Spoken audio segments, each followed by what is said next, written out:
Olá, meus queridos irmãos, amigos da turma de Irajá.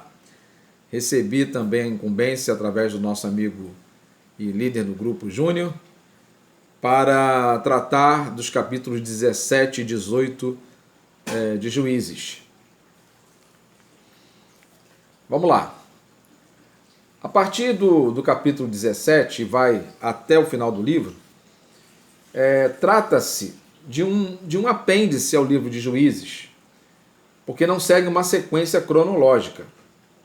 Após Sansão, não temos qualquer apresentação de data, fato, que demonstre o posicionamento histórico mais preciso desses acontecimentos.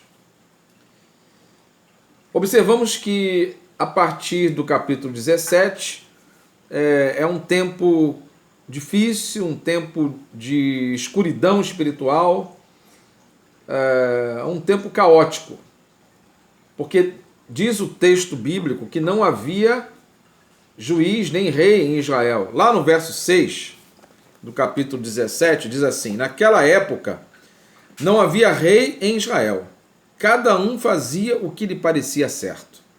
Olha só, é um verso assim importante, nós vamos mais adiante referir a ele. Observamos que a partir de então o capítulo 17, a gente vê o povo judeu que não tinha sido curado plenamente da idolatria. Ele vinha naquela sequência de juízes, uma oscilação grande, quando um juiz temente a Deus liderava o povo se aproximava de Deus. O juiz morria, o povo caía novamente, fazia o que era mal aos olhos do Senhor. E esta era a realidade aqui, nesse período, ou nesses fatos históricos aqui do capítulo 17 em diante.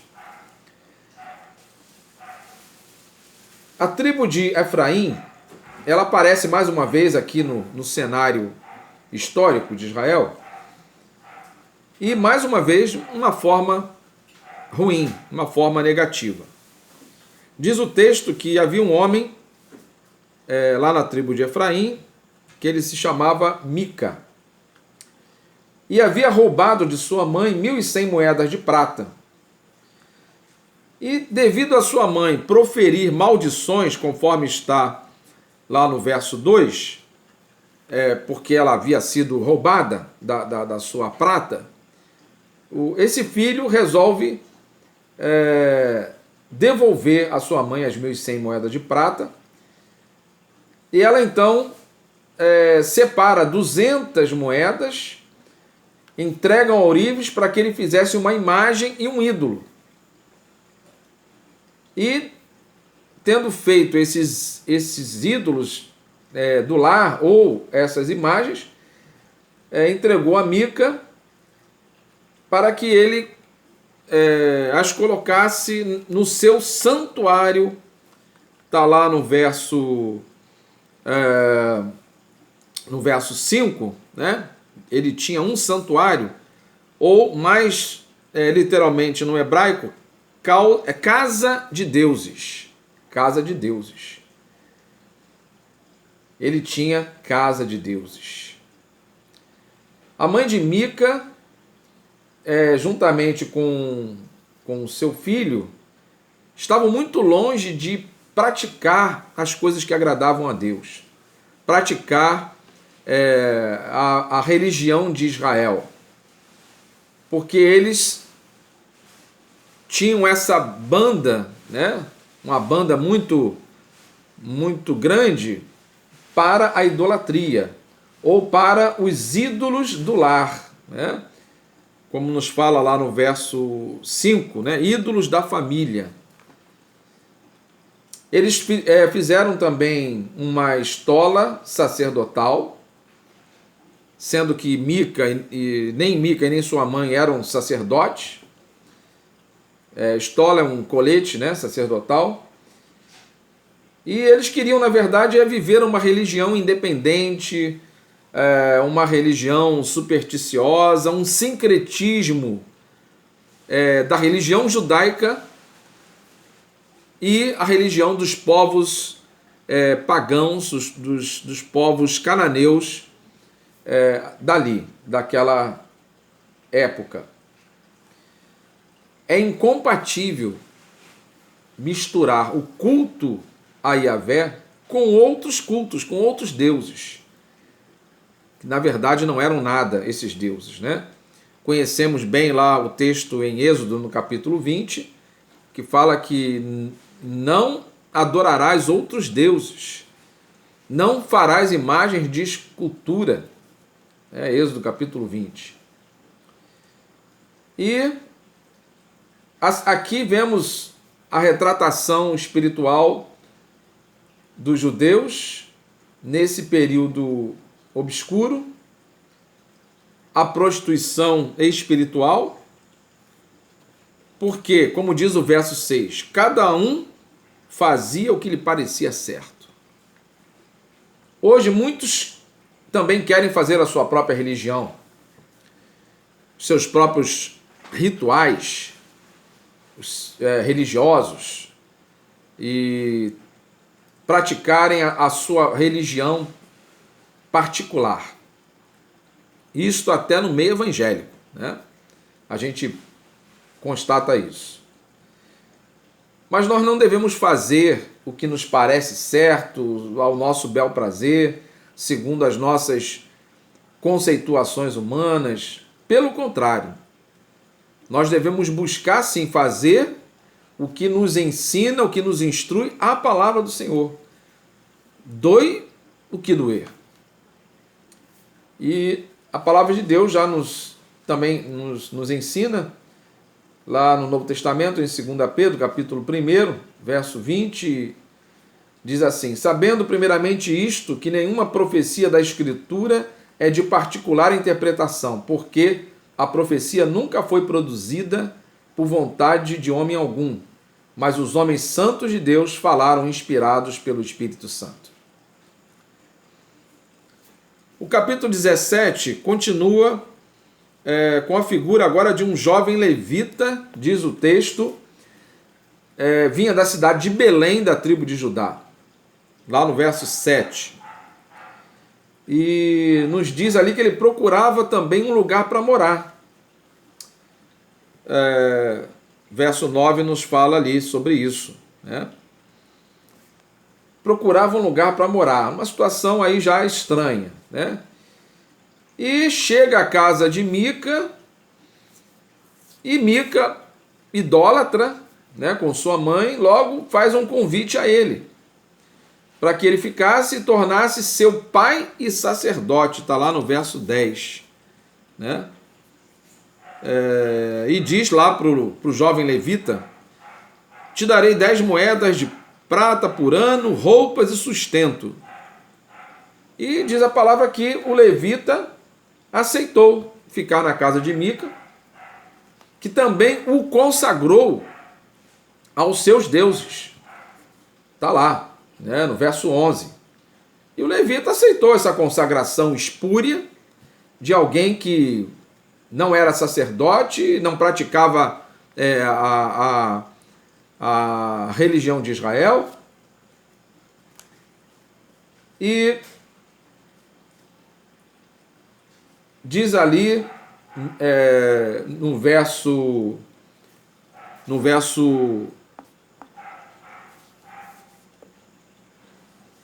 11, no verso 13, Mica declarou: agora sei que o Senhor me fará bem, pois tem um levita como sacerdote. Ele percebeu que o jovem levita era um jovem levita, sacerdote, genuíno, e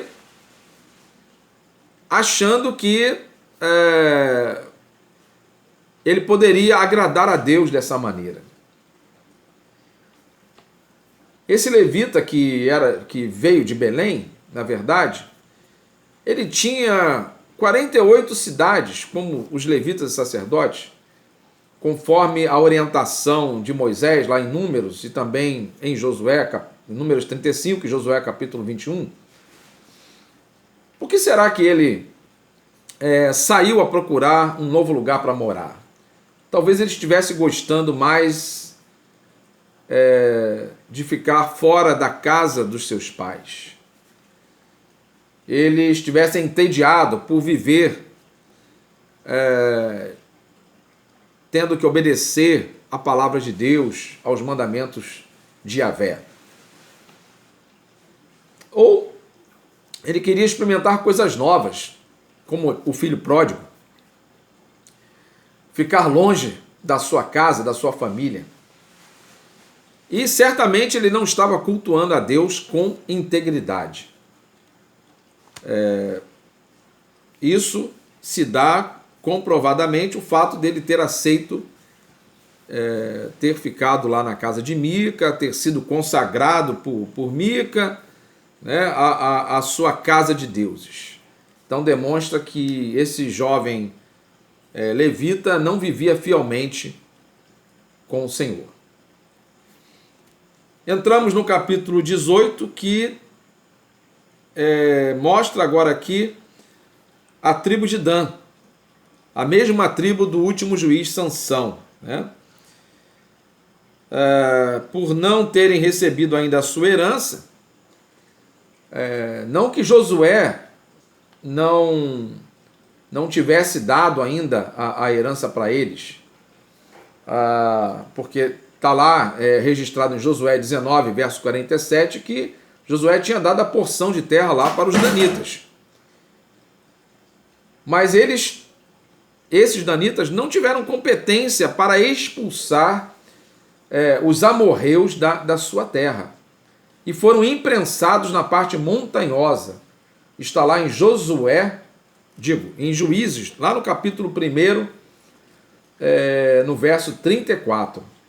Os danitas, então, não conseguindo expulsar os amorreus, por incompetência deles, ficaram imprensados na parte montanhosa.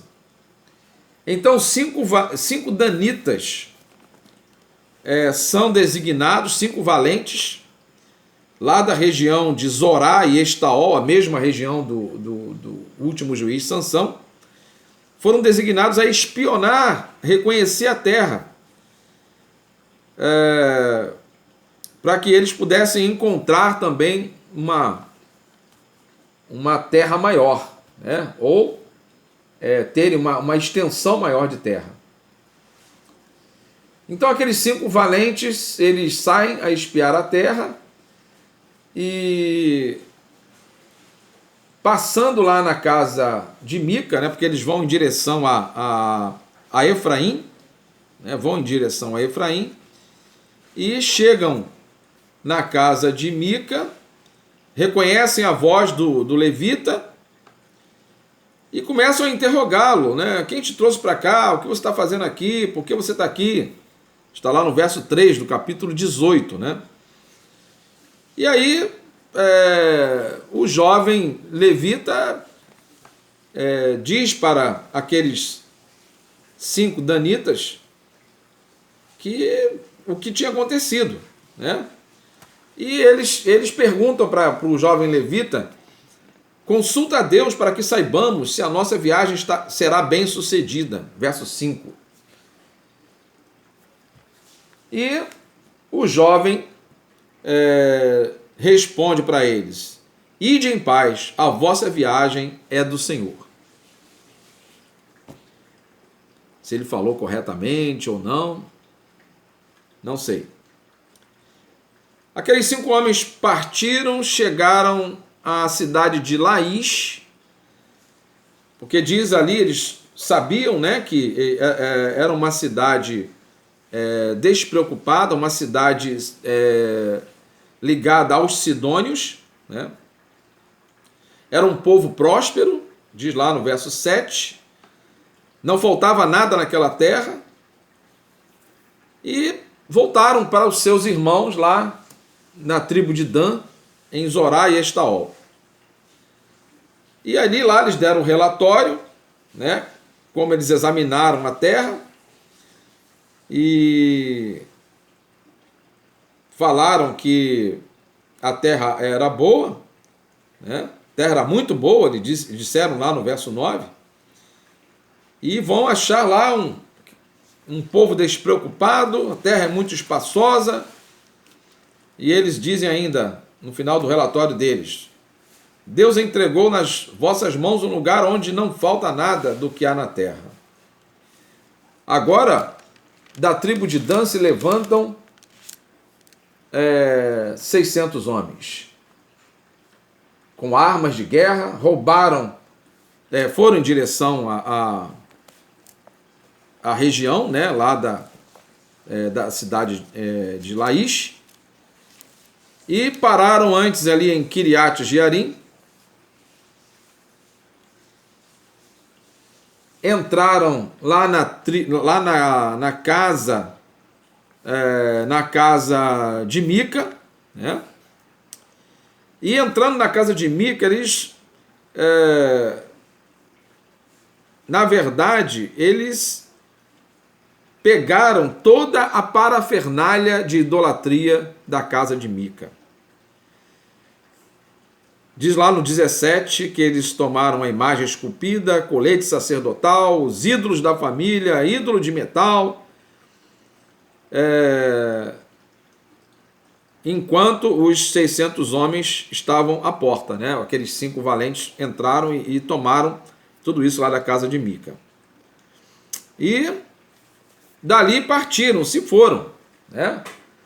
E ainda falaram com o levita, olha, vem com a gente também, vem ser o nosso sacerdote. O nosso pai sacerdote, está lá no verso 19. O que é melhor para você, ser sacerdote aí só de uma família ou ser sacerdote de uma tribo toda? No caso, a tribo de Dan, né? E o jovem levita ficou muito contente, está lá no verso 20, pegou o colete dele, pegou os ídolos da família, a imagem esculpida, e se juntou aos homens. E partiram em direção a Laís. Mas quando eles já estavam longe, Mica se levantou, né, com alguns homens e alcançaram lá o grande exército de Dan, né, da tribo de Dan. E tentou, né, demovê-los para que eles devolvessem todo o material roubado. E os homens de Dan, né, ameaçam Mica, né? Ameaçam Mica, dizendo ali que até a vida de Mica e da sua casa poderiam estar em risco. Lá no verso 25 eles falam isso. Os homens de Dan partiram para a cidade de Laís. Lá, diz no verso 27, encontraram realmente o povo despreocupado, mataram todos ao fio da espada e incendiaram a cidade. E depois eles a reconstruíram, batizando a cidade com um novo nome, o nome de Dan, está lá no 29, né? O nome do antepassado deles, o pai realmente da tribo, Dan. E os homens de Dan assim foram, levantaram aquela imagem, consagraram Jonatas também, que era filho de Gerson, neto de Moisés, e que se tornou sacerdote. E juntamente com ele lá o levita, né, que prosseguiu também com o exército da tribo de Dan. E lá ficou. E assim eles estabeleceram a imagem esculpida por Mica durante todo o tempo em que o santuário de Deus esteve em Siló. O santuário de Deus estava em Siló, isto é, o tabernáculo de Deus, a arca de Deus. Mas eles, lá em Dan, também tinham esses objetos de idolatria, que não era o culto a Jeová. E assim foram vivendo. Nós percebemos, à luz desses 2 capítulos de Juízes, 17 e 18, que o abandono ao Senhor, o Deus verdadeiro, Deus de Israel, traz calamidades, traz consequências tristes, traz a infelicidade. E nessa vida é melhor a gente enfrentar batalhas, enfrentar as tribulações, as durezas da vida, é melhor que a gente enfrente vivendo no caminho do Senhor, do que vivermos afastados de Deus, entristecendo o Espírito Santo, ficarmos largados, sofrendo sozinhos.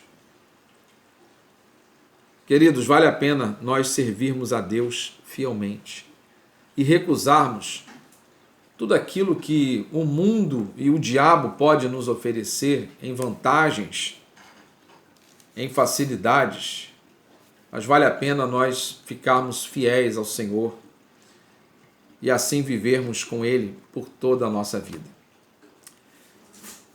Pensemos nisso e que Deus continue nos abençoando através do estudo aqui em Juízes e nessas reflexões abençoadoras para cada um de nós. Muito obrigado também pela oportunidade. Deus abençoe vocês.